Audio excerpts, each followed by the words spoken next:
Well, let's get more analysis now on that situation in Spain, and we can speak to Andrew Dowling. Thank you so much for joining us.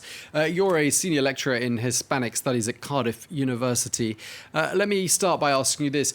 Do you think this ruling is likely to strengthen or weaken the resolve for those fighting for Catalan independence?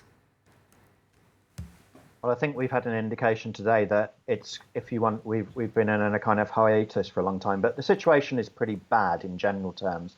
And I think it makes a bad situation much worse because at the end of the day, we are talking about the putting in prison for a very long period of time of political leaders. And it may be that we disagree, or maybe we agree with the sentencing that's happened today. But for a vast number of people in Catalonia, these people are their legitimate political leaders. So we can only say that the decision today will continue the deep alienation felt by many Catalans towards Spain, towards Madrid, and towards a sense of being Spanish. It's not going to help. Yeah, we heard the Prime Minister of Spain, Pedro Sánchez, speaking a bit earlier today. He said, and I quote, "We need to turn the page through dialogue." I mean, that sounds like wishful thinking, doesn't it, in the context of those sentencings? Yeah, I think he part of the problem, of course, is that as your report mentioned, Spain is very soon to embark on a general election campaign. And I think if we continue to see some of the disruption that has happened today around blockage of roads and transport infrastructure and airports and so on, if that continues over the next 2 or 3 weeks, it will play a direct impact on the Spanish general election campaign. And if you want, the hopes of the current temporary Spanish government to try to win office.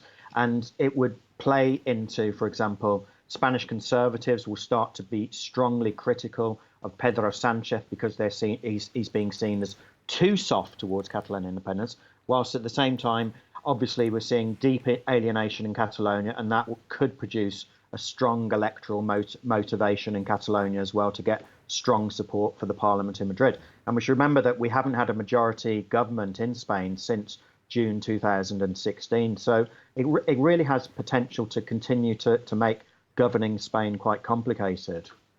Yeah, I mean, you mentioned the election there. It'll be the fourth general election in as many years. And I just wanted to ask you lastly, because we're almost out of time. I mean, before today's sentences were handed out to those 9 individuals who've been sentenced to prison, where was the sort of Catalan independence movement heading? Was it starting to show signs of fizzing out, or do you think it was because we didn't hear that much about it in the international media? And I know it's quite a split in the region of Catalonia as to those who were for and those against it. Where was it before today?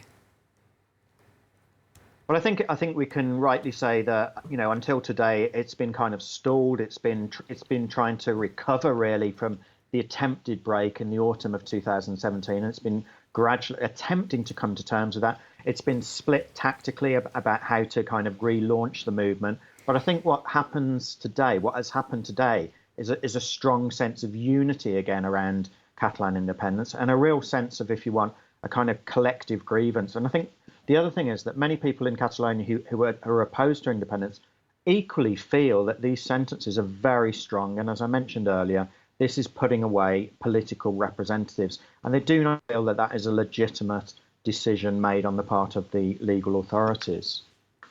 OK, well, we're going to have to leave it there because we're out of time. Thank you, though, Andrew Dowling, Senior Lecturer in Hispanic Studies at Cardiff University. Thanks for speaking to France 24.